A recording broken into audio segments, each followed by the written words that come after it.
Okay, Luigi Moretti, who had some kind of a, no, Luigi Moretti would have been 113 years, not 117, because he was born in 1907 and he died in 1973. He was actually the son of an architect engineer, and when he was younger, he seemed to have leanings towards fascism, and that gave him commissions coming from Mussolini. But in 1942, he disappeared. Apparently, he disappeared from 1942 to 1945, meaning until the end of the year. And when he returned, when he showed up after the end of the war, he was arrested for a short while. But in 1946, he built his probably his most significant building, which we are going to see in great detail.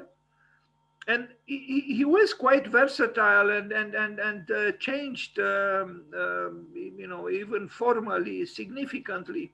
A very interesting architect. So, Luigi Moretti, 1907, 1973. This is the man. I mean, in a way, this picture describes him very well. So, what do we see here? We see here a man who is not afraid to work, perhaps even alone. But you can tell that this was a man of the world, but very serious, capable of introversion. He does look like an intelligent man, but look at what it is around him. Behind on the wall, some kind of abstract expressionism.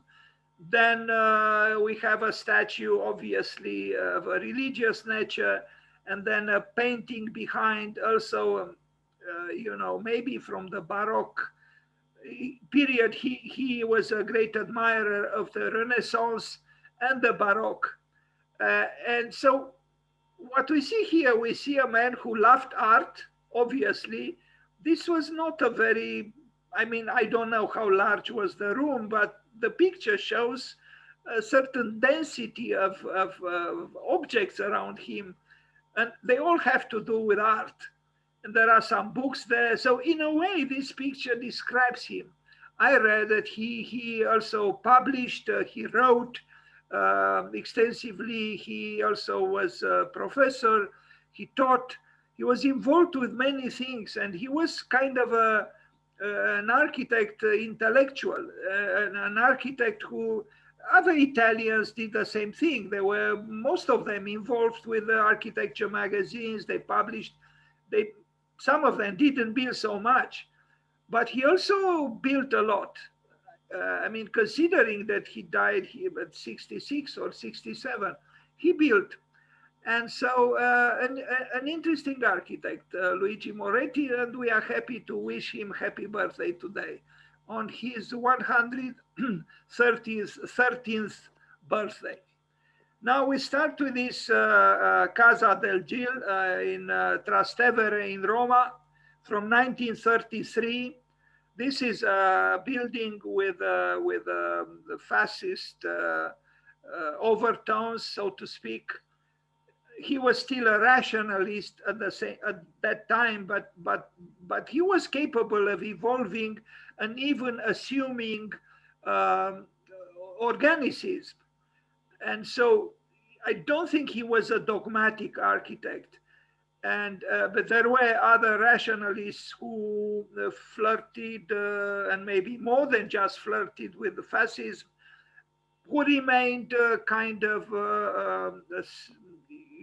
rigidly attached to a certain maniera or manner, but not him. And you'll see that he changes almost dramatically at times. But he was convincing even in this kind of architecture, and you know, some very skilled architects worked within the rationalistic trend of Italian architecture. But even rationalists like to be seduced by the spiral.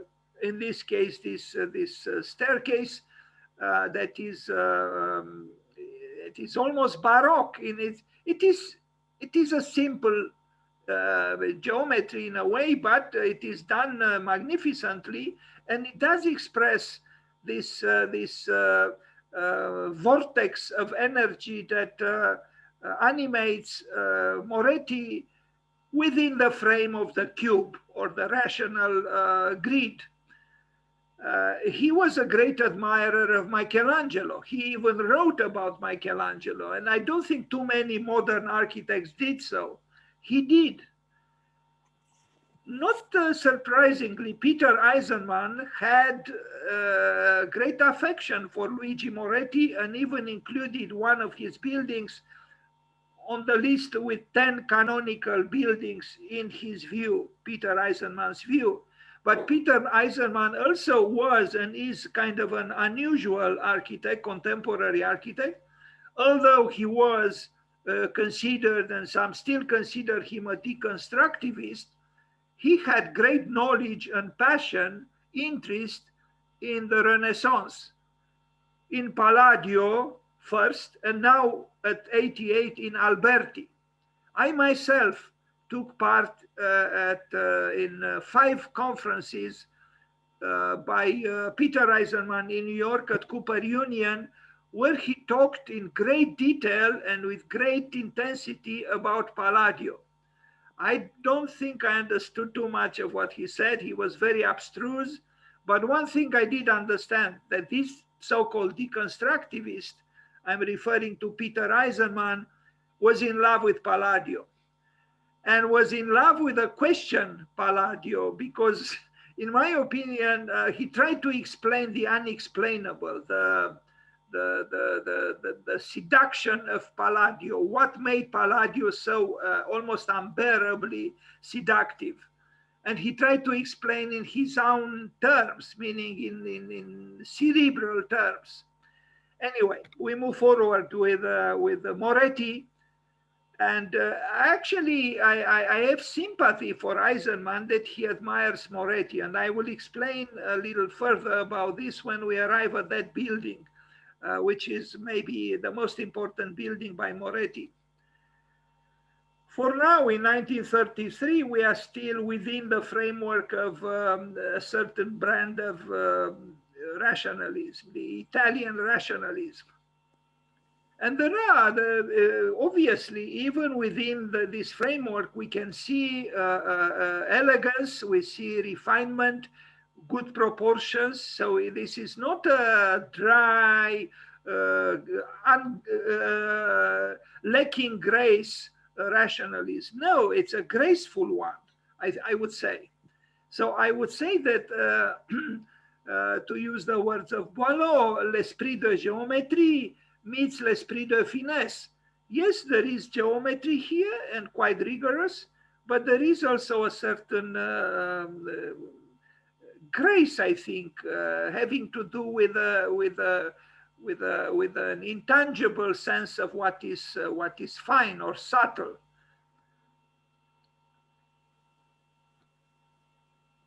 Perhaps not everywhere, I would say, but still the building, and of course the balcony for Il Duce, you know, for a certain balcony where even if it's not used or usable as a balcony, but somehow it makes me think of the tribune from where the rhetorics of the leader would speak. And this happened also in fascism. Also, it happened in Soviet Union. We know the tribune where Lenin was supposed to talk from, and so on. Because this is just a simple canopy, but somehow, because there is this whatever it is not a door, but it's you know, from afar it might seem as a door. You would say that this is opening and this canopy becomes a balcony. Well, maybe it didn't, but it has connotations in that sense, that the wisdom of the leader comes from there, right at the entrance. Otherwise, the building is interesting, even in this rationalistic key. And what can we say? This was a building, he was 26 years old when he built this building, so quite young. Also, I don't know if you know, but Luigi Moretti was also involved, like maybe 40 years before parametry, with parametric design, and we'll arrive at that. Parametric design without a computer.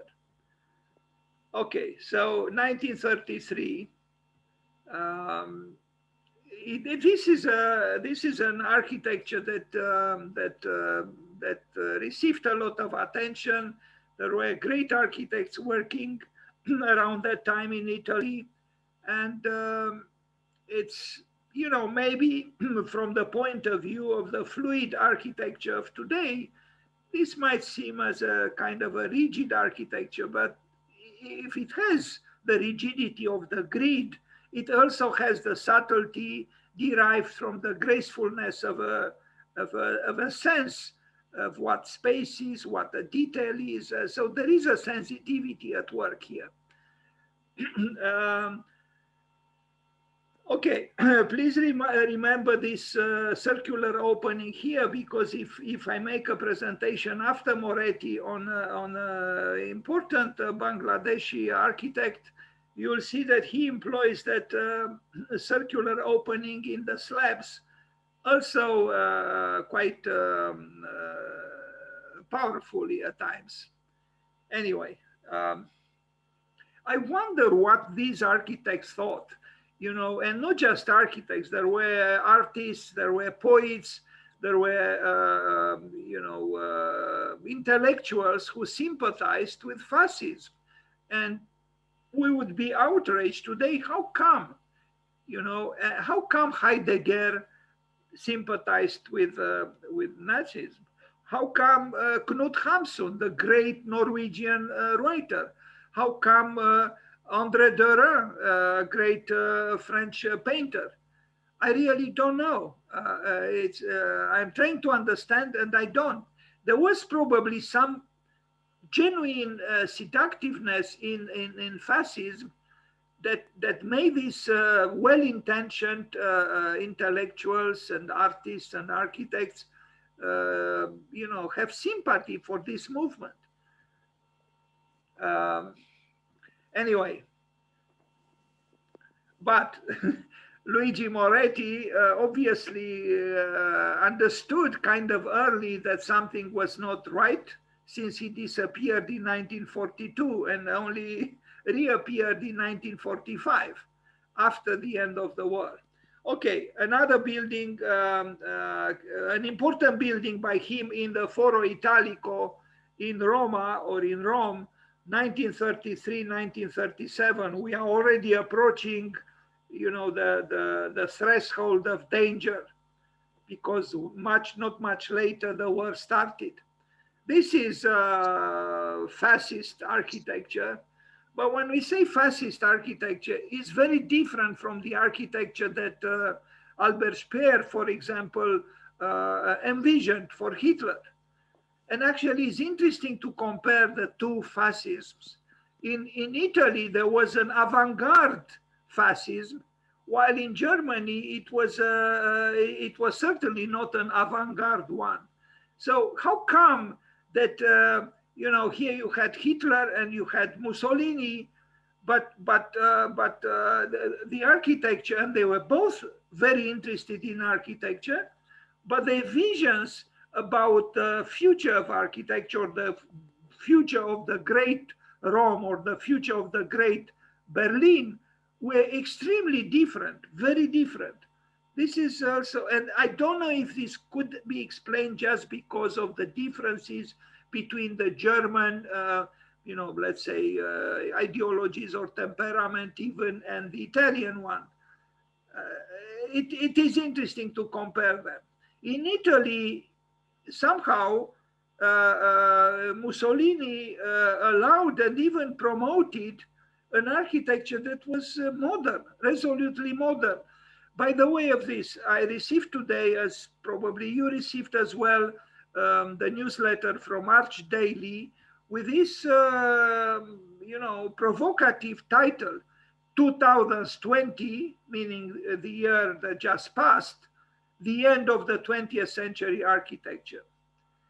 So what was stated in the title was that the 20th century architecture ended in the year 2020 because of the pandemic. I don't know, but from what Azar just told us from London, it does seem indeed that the shock of the pandemic is very ample, and it continues in this year actually.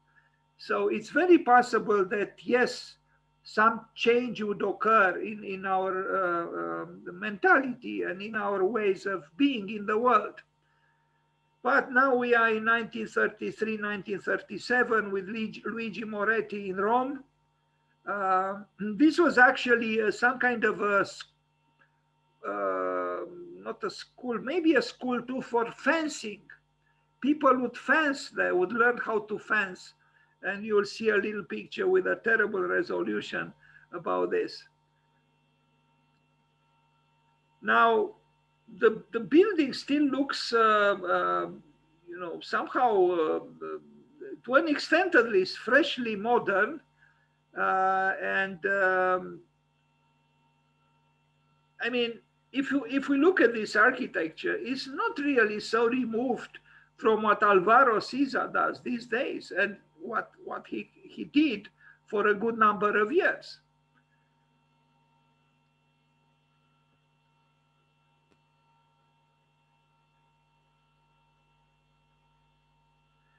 By the way, this year, I don't know if you know, this year there will be 700 years since Dante Alighieri died. 700 years, and already Italy started the celebrations. But I mention this because maybe you know Giuseppe Terrani, a great Italian rationalist architect, has a very interesting project that he did for Dante. And even this moves me, because here we are dealing with a major culture, the Italian culture. Of course, every country has a significant culture. Every country has something to say in the chorus of the world's cultures. But Italy is, particularly rich. And the fact that you had a rationalist architect also involved with fascism develop a very imaginative, almost surreally imaginative project for Dante moves me. Anyway, we'll maybe talk. I'm sure I forgot when Giuseppe Terrani was born, but we'll talk about him too. Back to Luigi Moretti and his fencing school. It's kind of funny that they built such a, almost in its simplicity, a rhetorical building for a fencing school. And look, you'll understand how the structure was done. I mean, this is a very fine, refined space done with simple means, but not simplistic.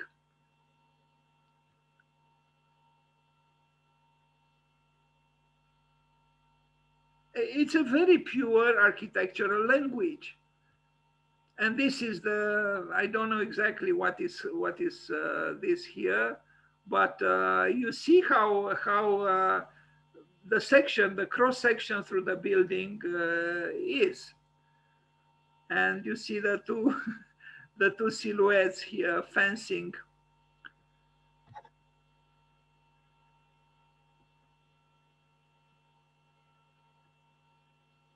This is the only picture I found with the training of these people within the building, within the large. Well, it seems, as is often the case in Italy, they are so spoiled with great buildings that sometimes they don't care enough about them. And apparently during a certain period of time, this building was in the condition you see it here. But then even Villa Savoie during the war and immediately after the war was left in an incredible disarray, and it was almost demolished. If André Malraux would not have defended it, probably Villa Savoie would have been wiped out from the map of architecture. Anyway, but I think this building was restored,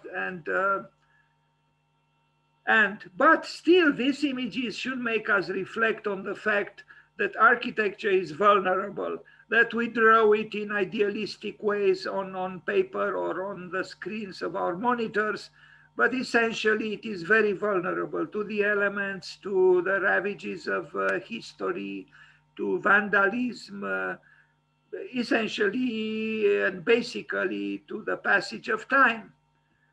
Okay, he also did landscape architecture in a way for the gardens of the Forum, the Mussolini Forum, 1941.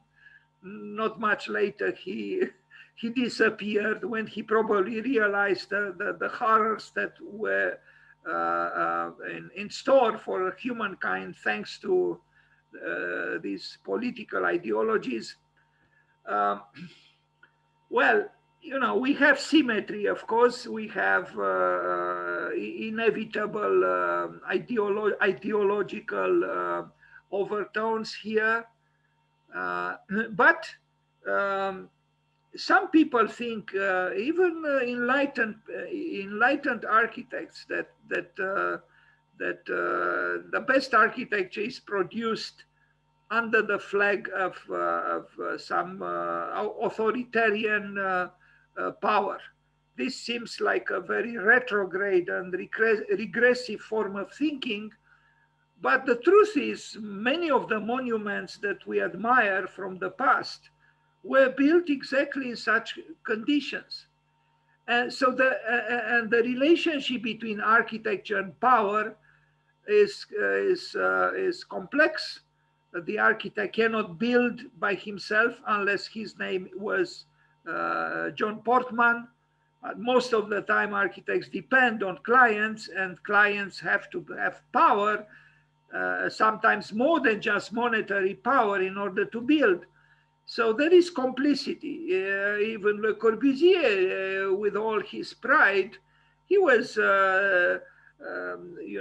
vulnerable to the necessity to flirt with those in power. So did Luigi Moretti, and we can quote here all kinds of examples. I mean, even Frank Lloyd Wright, living and working in a democratic United States, you probably know that he painted the walls of his waiting room in his house and office in the Oak Park region, suburb of Chicago, in gold, to give the impression that he was doing so well that prospective clients would trust him immediately. So there is a form of complicity with those in power or with those with money, almost unavoidable in the field of architecture, unfortunately. But here we see the project of a still young architect trying to please Il Duce. And here, unfortunately, because Luigi Moretti was immersed in history, you can tell that he was here kind of almost renouncing a certain kind of modernity for compositional principles that are a little bit less obvious, modern, less obviously modern. Okay, so there is rhythm. This is the rhythm of power. This is almost a militaristic rhythm.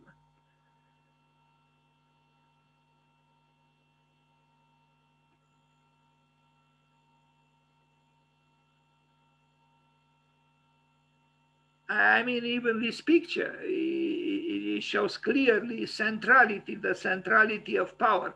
I remember now what Dostoevsky said, that if God is dead, you can't even have a captain in the army. Now, I don't think Mussolini was thinking too much about God, but what I'm trying to say is that when the dissolution of the central power that democracy brought with it makes such images as we see here almost impossible. And this is both good and bad, I would say. Anyway, it's a complex subject. Maybe one day we can all talk about architecture and power. A sanctuary on the Tiberias Lake in Palestine. This was, sorry, this is was not placed chronologically here, but it is an interesting project he did in 1967, so 22 years after the end of the Second World War, but it was not built. Why? Because of the troubles in that region. Again, the great impact, both sometimes beneficial, other times tragic, on architecture that politics have. But this is a very, you'd almost say, how come this is a project by Luigi Moretti? Because we saw his rationalistic buildings. Yes, yes, yes, but that was one part of Luigi Moretti. And he he devoted himself also to almost this kind of futuristic, almost space age architecture. But then this was at the end of the 60s, when there was some idealism in the world, not just in architecture, but everywhere. Nevertheless, it shows Moratti, who was able to rejuvenate himself through various kinds of architecture. And we'll see other examples that show the versatility of this architect. So this was a sanctuary that was not built for Palestine.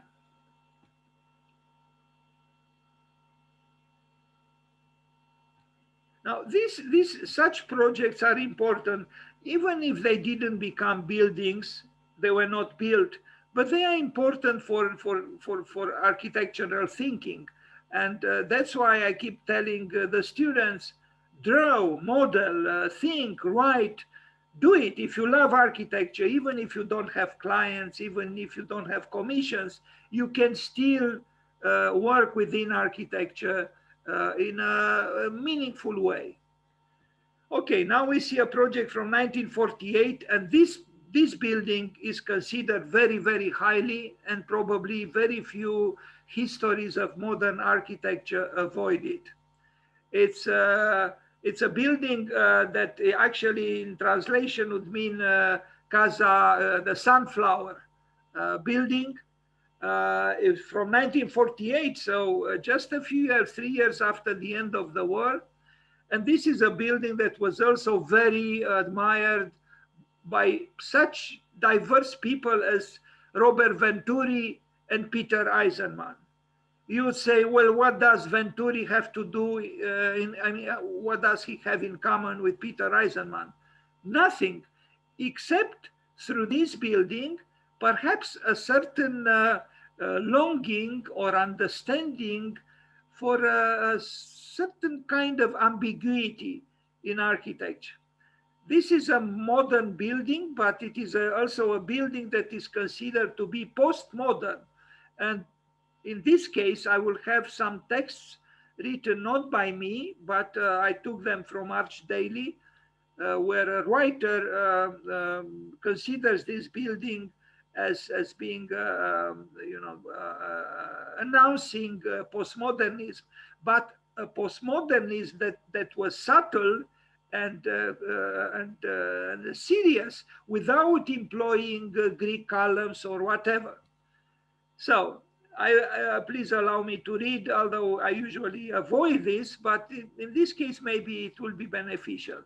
As one architectural scholar described it, Luigi Moretti's 1950s, well, it was built in the 50s, Il Girasole is a bit of madness on the solidity of Roman walls. Yet this clever apartment building in the heart of Rome is far from the work of a madman.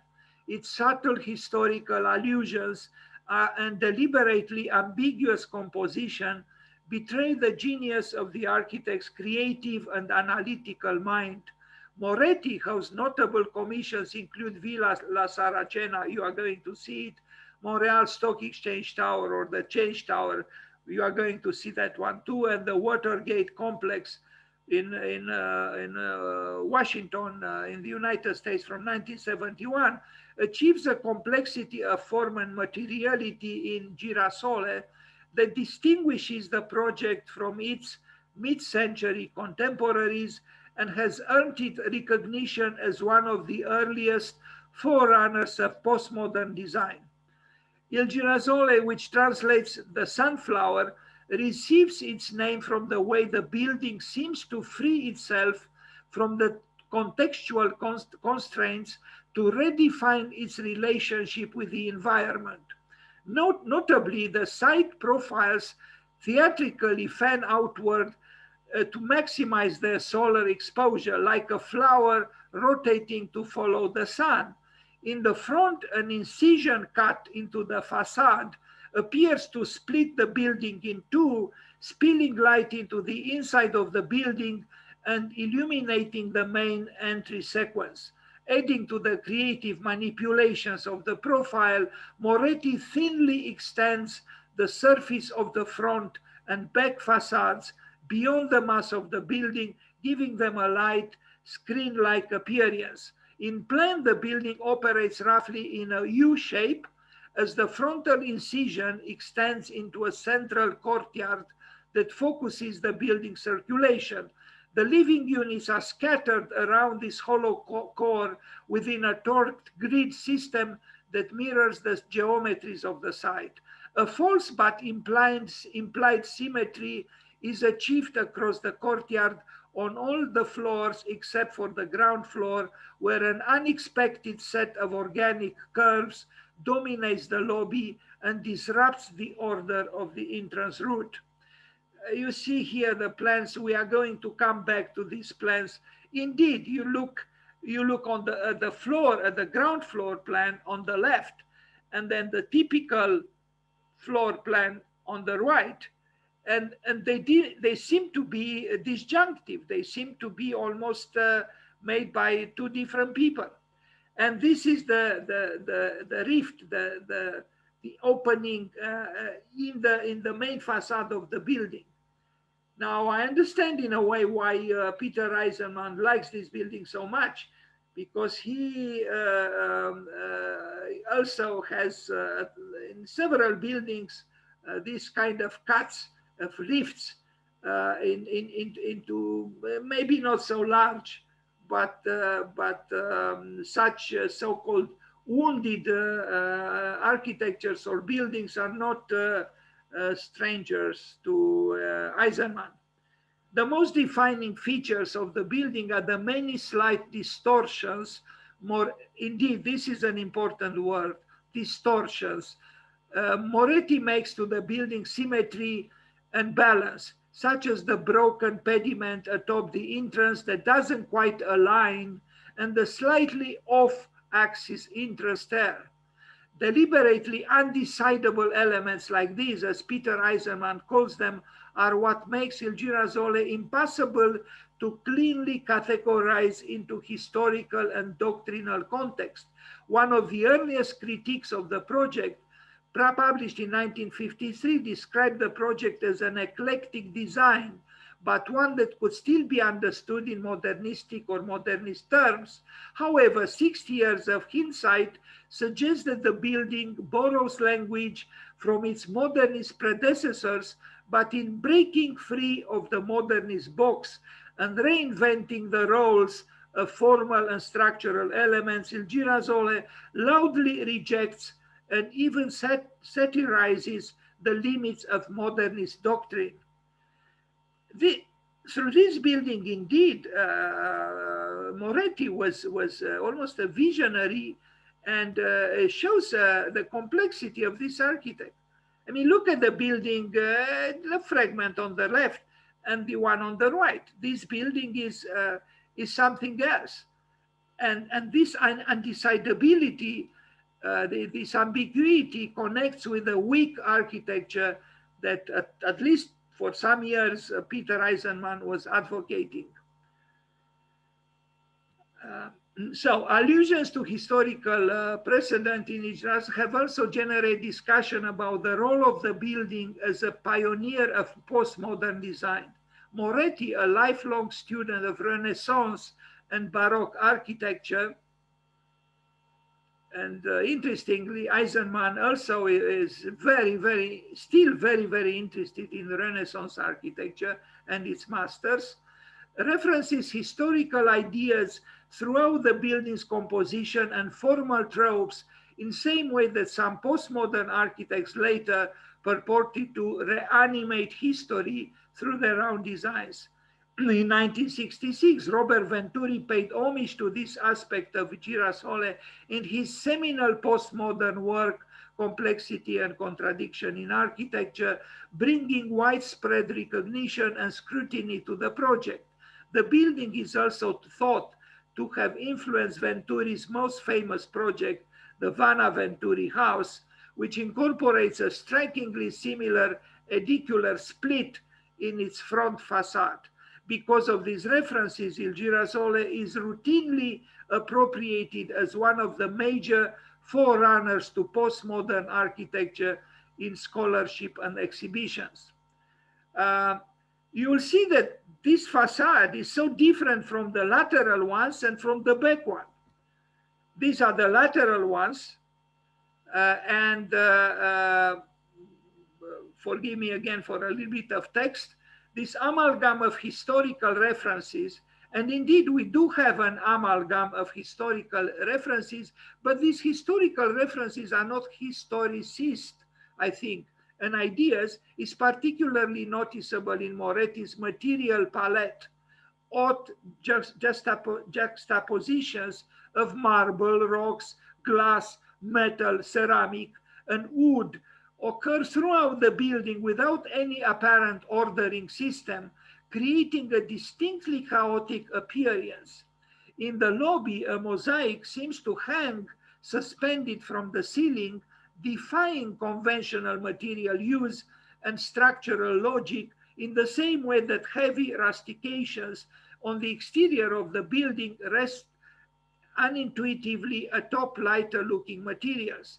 While there may be a degree of randomness in Moretti's material choices, they are carefully orchestrated to be both provocative and generally pleasing. And yes, you look just in this fragment, it is almost astonishing that this is the same architect who built those buildings in the 30s. And this was not really so much later, 10 years later. And yes, the building is surprising because it is not dogmatic. It does not operate within a single kind of frame, aesthetical frame, or obviously Moretti was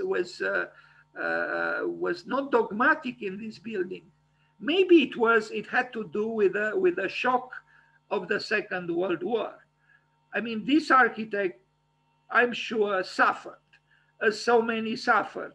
The Second World War was a huge tragedy, and a sensitive man couldn't remain unaffected by it. So the sureness of his architectural touch of the 1930s was replaced by some doubts, by doubting. He still built in a modernistic way, but you can tell that there is a certain disorientation here, which is not bad. And this is maybe why people as diverse as Venturi and Eisenman found sympathy for this project, because they recognized their own doubts at the end of the 20th century in this project. Perhaps the best way to understand Il Girasole is to embrace its inability to be characterized by any singularity of meaning or identity. An article published in 2011 in the Architectural Journal was encapsulated this aspect of Moretti's work poignantly, saying, neither one factor nor the other assumes such importance as to translate his legacy into a one-liner. The complexity inherent to this project is the essence of its intrigue, and it stands as a tribute to the architect's sublime mastery of nuance and ambiguity. This was written by this gentleman, David Langdon, and published in Arch Daily. And now we'll see pictures with the building that will hopefully clarify a little bit what we just read. Yes, there are here various elements that could puzzle one, because he breaks the system continuously. The building is not rhetorically ambitious. It's a rather modest building, but it is so different from the buildings on the left and on the right.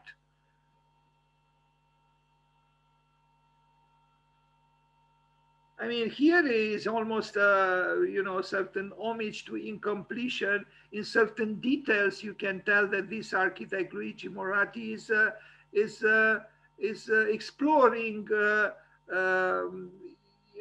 doubting in a way in architecture, something that Orthodox modernists didn't do and still don't do.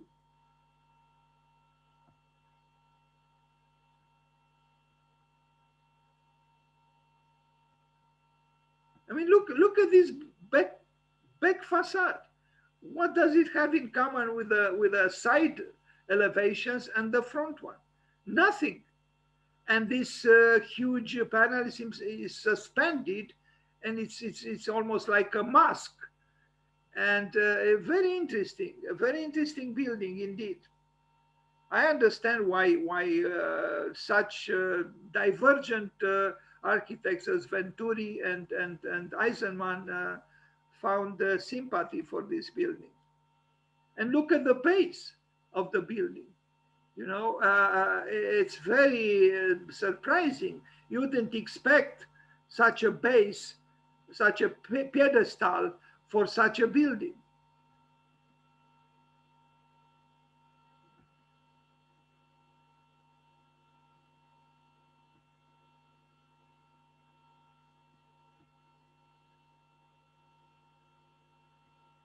I'm not so sure the sunflower naming is really so unavoidably appropriate, but maybe if you look at the plan a little bit, I guess, I don't know. But the idea of a betrayed symmetry is a very interesting one, and it's actually a theme that interests me also. Because also in nature, if we look at ourselves in the mirror, we see symmetry. It's an obvious symmetry, but it's not a rigid symmetry. There are deviations. It's a betrayed symmetry, and it is a betrayed symmetry here as well.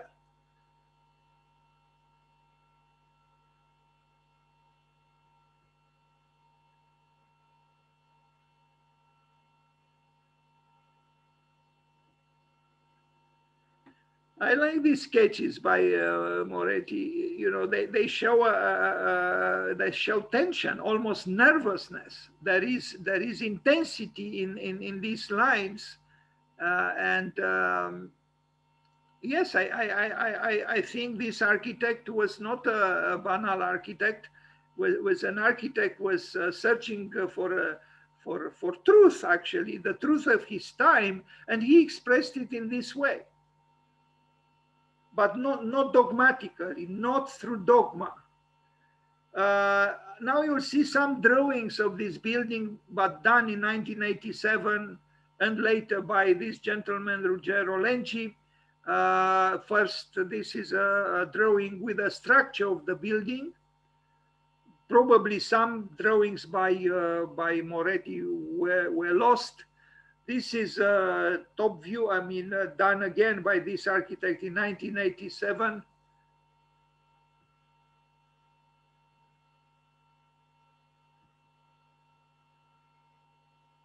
Yes, the ground floor is quite tensioned, and it's interesting. It shows how open-minded in a way this architect was. This is not a dogmatic architecture at all. In a certain way, Le Corbusier was more dogmatic with his 5 points at Villa Savoie.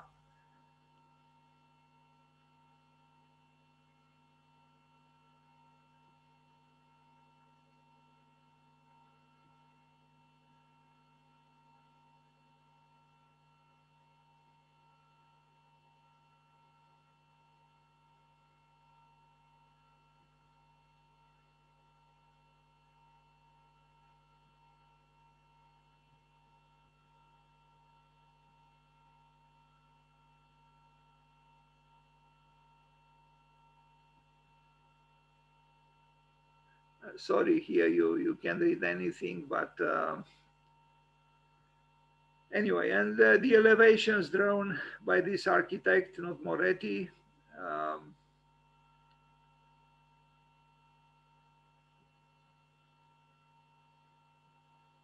it is a hybrid building, and maybe this very hybridity makes it so valuable for architects as different as the ones I mentioned. I mean, look at this elevation, and then look at this one.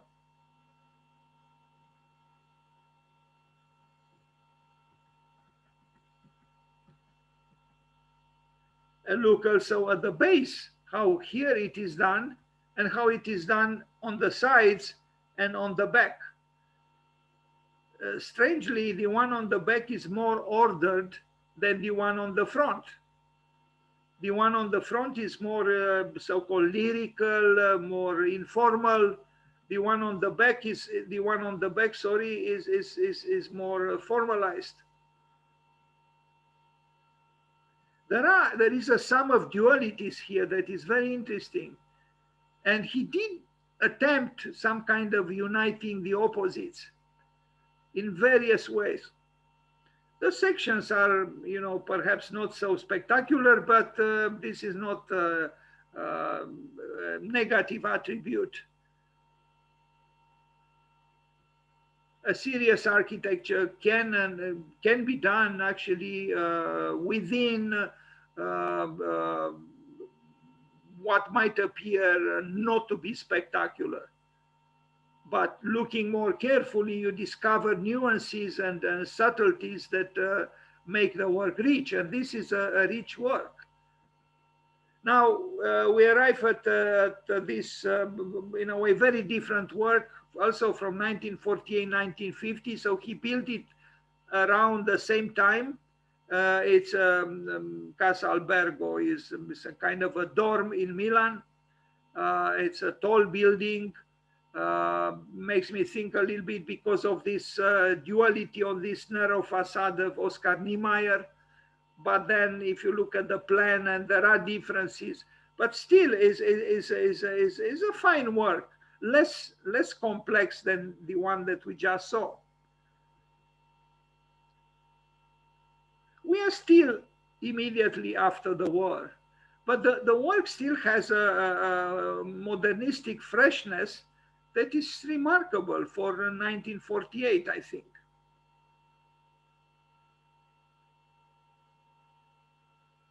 And then elegance.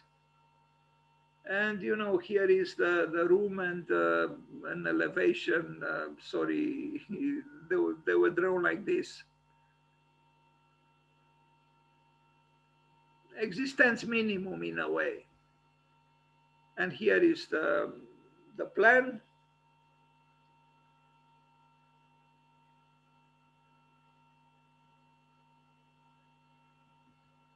Now, we arrive at this large-scale work in the United States from 1961, which I think has a moderate kind of expressionism that is refreshing to see within the North American context.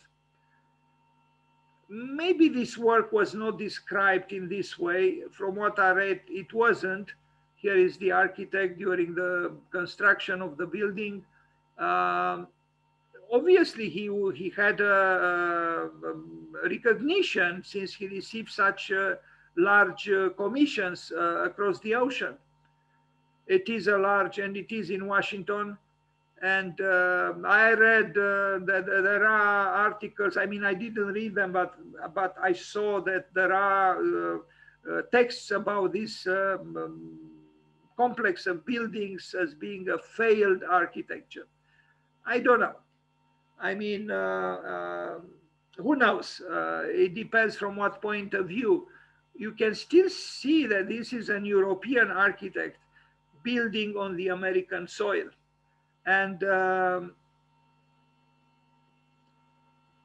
you see, he built all these buildings here, from here, and these. And they are different from what you see behind or here, very different. And not just because of the curves.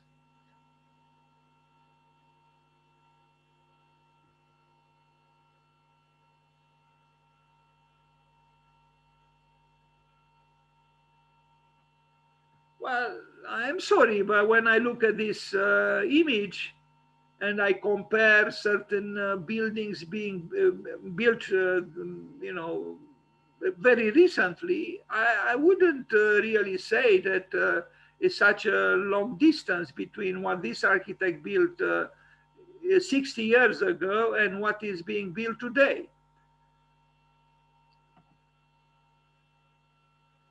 Look at these terminations of these balconies here. There is a slight expressionism here that makes the work tensioned and interesting. It is dynamic. I mean, even from our point of view today, with our fluid totalities and total fluidities, to refer to Zaha and other kinds of, you know, extravagances in architecture, even with the standards of today, this is not a building that that is morosely static. It's not. In a way, it's even more dynamic than what Mendelssohn built.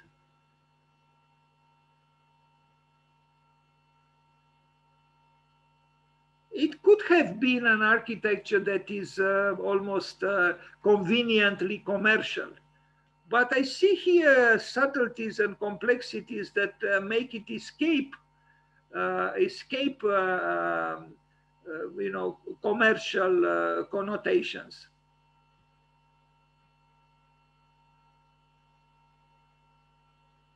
Now, apparently, the you know, of the Watergate scandal with Nixon, the name derives from this complex. I don't know the details, the anecdotal details, but they may be worth exploring. It's also interesting to compare what Moretti did with what the other architects did behind. I mean, they are two different worlds.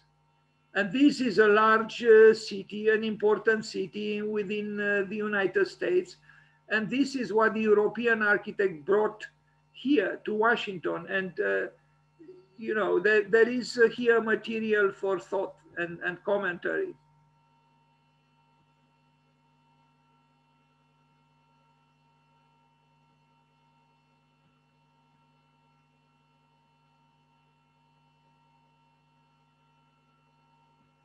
Okay, now we look at the building from 1962.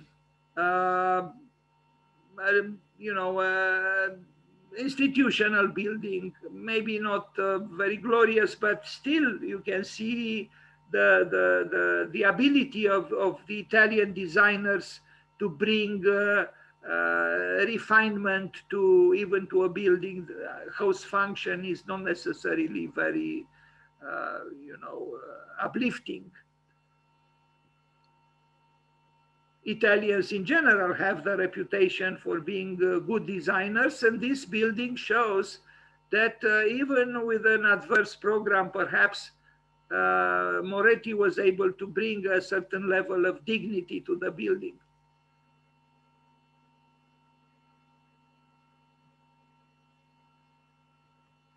Now, this is a different kind of building in Milan, but even this building, if it was built these days, you would have said, sure, it belongs to our time. Well, it was built, more than 50 years ago, almost 60 years ago.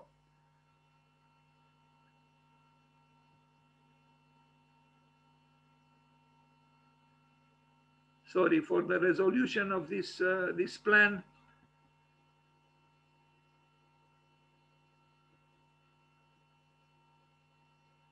No, this architect took risks, and I think he was a very cultured man, but also with a fresh vision about architecture. He was not dwarfed by historicism like so many postmoderns later on were, and so he was a creator.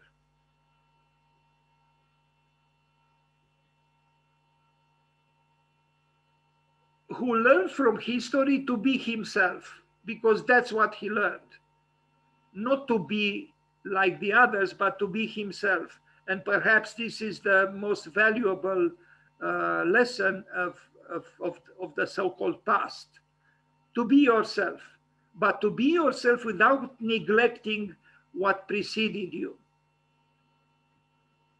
Because, even Eisenman, he was and is an admirer of the Renaissance architects from Palladio to Alberti, or from Alberti to Palladio. But his architecture is very different, has nothing to do, apparently, with Palladio and Alberti. In as much as this architect, in his work, doesn't seem to have anything to do explicitly or literally with Michelangelo, whom he admired so much, and even published about Michelangelo's architecture.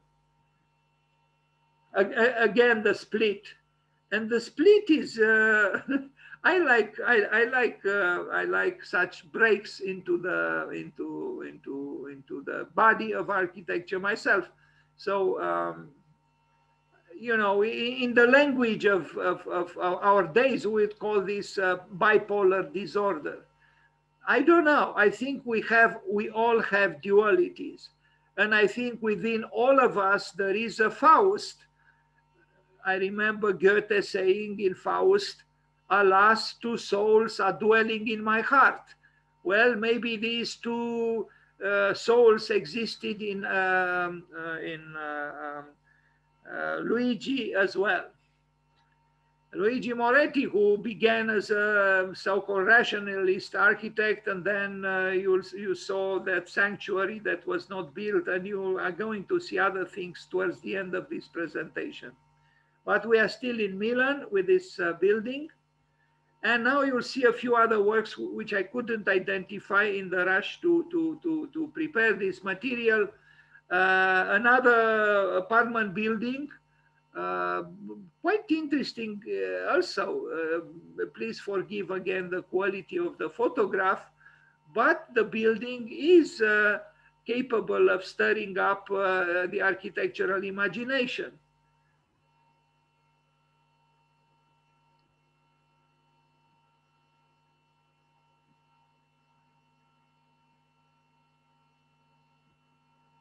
Now, the Tower of Change, or the Stock Exchange Tower in Montreal, which was built almost 60 years ago, and it's a proud skyscraper, perhaps too proud, perhaps not enough entertaining any kind of doubting, but maybe it was not possible to do that. You remember the Sunflower Building, and the same architect did this tower.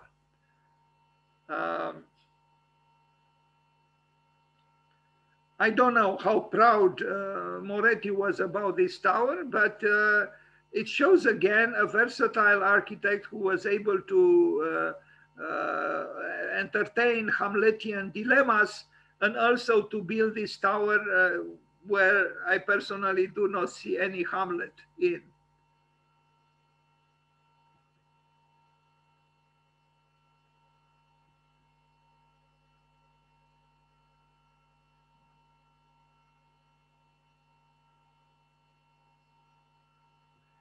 Okay, and now we see an interesting project. Unfortunately, I don't have too many images.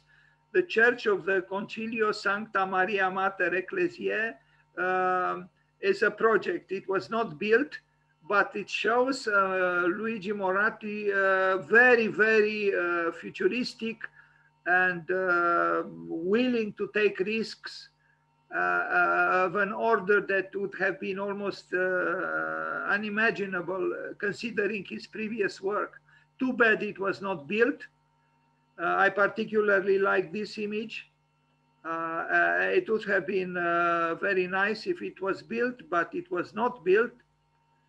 But I still admire this fact that this architect who went through the trauma of the Second World War, who made his mistakes, who built for a political regime that maybe didn't deserve too much affection, who built in a rationalistic way, who after the war reappeared and built the way he did, also engage in research, in visionary projects. In other words, he was very active, he was alive, and we can only learn from such an example. And look at the drawing, it's very, in a way, lighthearted and poetical and imperfect, but genuine.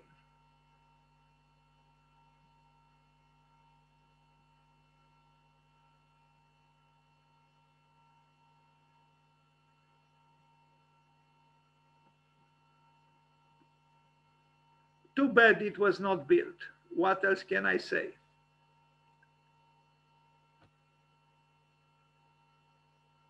But even as models, this model is inspirational. Just this image, if I look at it, it inspires me. It makes me desire to also dream architecturally in a certain way. So there are many, this is what he said. This is a text from Luigi Moretti. There are many works of Roman Baroque sculpture from the time of Bernini and his apprentices and of Borromini that are in particular areas resolved in purely formal terms. They are so far from any direct reference to objective reality that it seems justified to recognize them as belonging to a formal abstract world. These particular areas of plasticity correspond with figural pretext such as drapery, wings, rocky landscapes, cliffs, tufts of greenery, rays of light and clouds. They are not of casual or secondary importance with respect to the work to which they belong. They often cover almost the entire surface of the work and constitute the fundamental terms of its image. So it seems through this short text that he was not afraid to understand the function of form.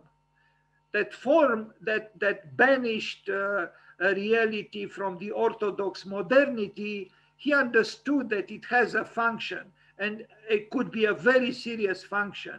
And such important cultural figures as Bernini and Borromini understood this. And I like to think that we should understand this as well, that form assumed with the seriousness it deserves is not less important than function. They should go together. And this was even stated by Patrick Schumacher. If we are to mention an architect of our time, function and form should come together, or structure and ornament. They should come together. One should not banish the other one. Now, Villa La Saracena, you will see two buildings, two private residences by him. He didn't work alone. He had two partners. Unfortunately, I didn't mention their names here. A very opaque architecture. You do not see that extensive glass walls that we are so familiar with. Quite the opposite. We barely see windows here. And This is kind of interesting. It is an architecture of walls and of opacity, and the mystery that this opacity cannot avoid. Well, here we have an image. Well, if we can ignore the disorder and the misery almost, I don't know where this was taken from. I saw pictures of the building from the outside, and I never saw such a large window.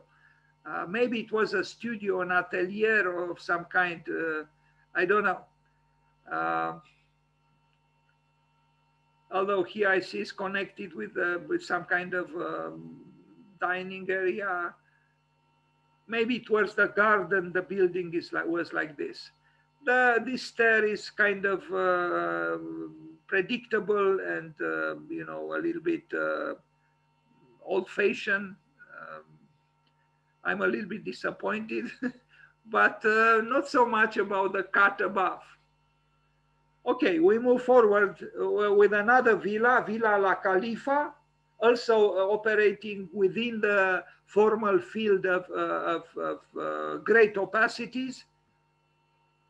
I mean, here we just have a door, or a gate, a door, an entrance door, and then an opaque tower and some windows, small windows that insinuate themselves. It seems that the transparency in his work for private villas was destined for what was hidden from the public eye, meaning towards the garden or the lake or the ocean or whatever. It's on the other side.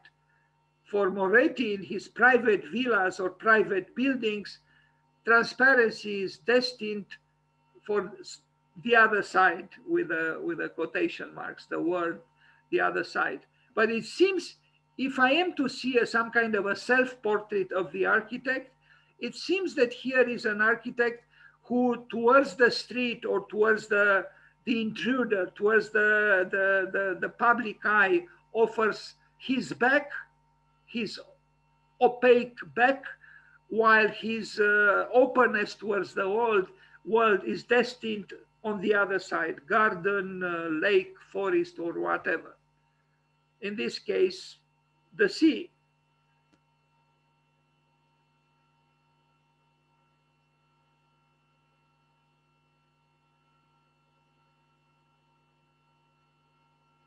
In a way, it is an unconventional sequence here, because usually at the entrance you offer transparency, you offer the embrace of welcoming you. No, here we have almost a misanthropic gesture.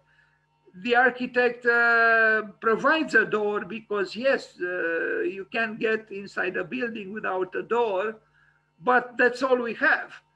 And then the building doesn't open itself towards the visitor, but it opens itself for the other side, for the courtyard or the backyard, which in this case is the sea. Anyway, and there are interesting dualities here, I think. And again, what I see here, yes, I see the entrance into the property, but the building is misanthropically turning its back towards the one who arrives. I am interested in this because I once did myself a project called the Soliary House, a house that paradoxically turned its back towards the entrance and opened itself towards the privacy of its own courtyard. It was done for a competition its theme was the quintessence of the urban detached house. Now you see some studies, we are approaching the end of the presentation. I have just a few more images. This was a theoretical work which also took the form of plastic inventions. It was called Structures and Sequences. And I didn't read the text. I only show you pages from this rather complex work that he did. And you see on the back a Baroque plan, and then these structures that Moretti invented, and I don't know exactly what their function was to be, but what we do see here, an architect was also assuming levels of theory, and he was trying to bring together the formal play in the visual field with cerebral statements, which I didn't read, and it would be even difficult to read. But that's how I found these pictures on the web. But there are. This is very interesting. The language, his architectural language, is very abstract and modern. But you see the reference on the left to history.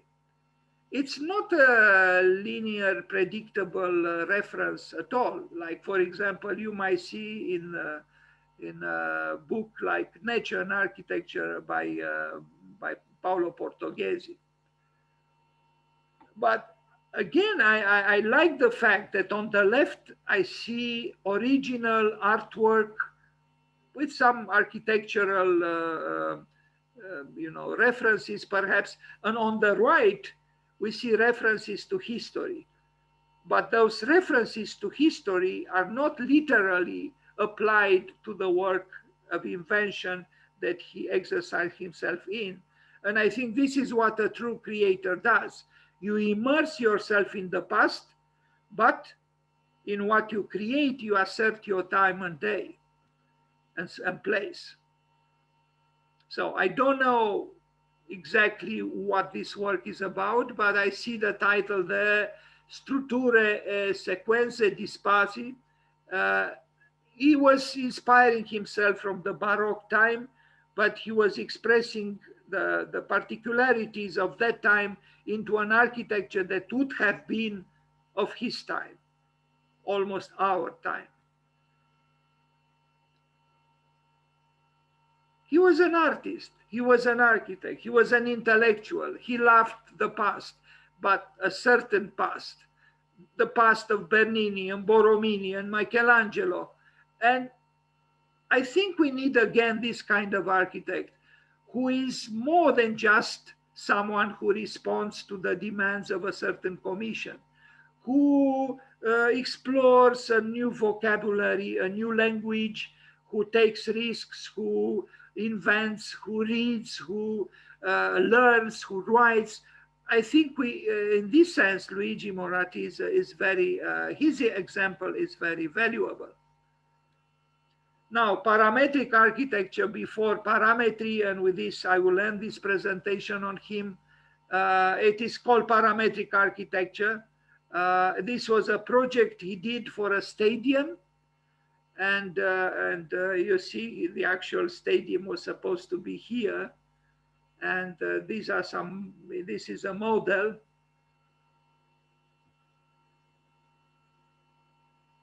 I didn't see, I planned to search for, but then I forgot furniture by him.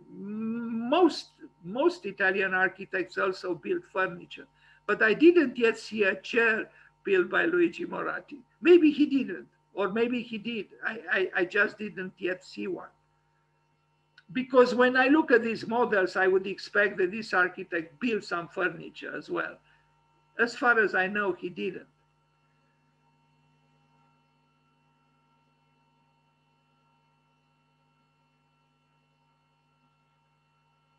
This is the last picture of my presentation on him, and let's wish him again happy birthday, and thank you for your participation.